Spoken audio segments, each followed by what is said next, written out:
Бул жерге бир гана жол барууга болот, экинчи жол сизди киргизбейт. Азыр жаңы ак үйдүн имаратына барууга бийлик берген жалгыз мүмкүнчүлүгүңүздү кантип туура пайдаланышыңыз керектиги жөнүндө айтып беребиз. Ынтымак кордоого баруу үчүн алгач Токтогул Абдумомунов 207 дарегинде жайгашкан президенттик администрациянын мурдагы имаратына барышыңыз керек болот. Ал жерде узак кезек күтүп, кабылдамада каттоодон өткөндөн кийин сизге ынтымак кордоого жөнөй турган убактыңызды айтышат. Белгиленген саатта сизди ал жерде автобус күтүп алып, жаңы үйдүн имаратына жеткирип, кайра алып келип коет. Автобуста адамдардын тизмеси текшерилет. Ынтымак кордоонун аймагында баштыктар текшерилгенден кийин тизме боюнча гана киргизилет. 16 жашка чыга электер улуу адамдын коштоосуна болсо да имаратка кире албайт. Жеринде сизди гид тосуп алып, эрежелер менен тааныштырат. Андан соң бахила кийип, гидтин коштоосунда имаратка киресиз.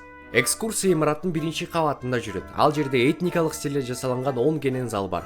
Бирок ал жерге жарандар киргизилбейт. Имаратта өлкөнүн кооз чегелери тартылган сүрөттөр менен чоң асма шаам өзгөчө көңүлдүү барат. Экскурсиянын узактыгы жарым саатка жакын. Бирок каттоодон өтүү сыяктуу жолдорду кошкондо буга жарым күн убактыңыз кетип калышы мүмкүн. А сиздин ынтымак кордоого баргыңыз келеби?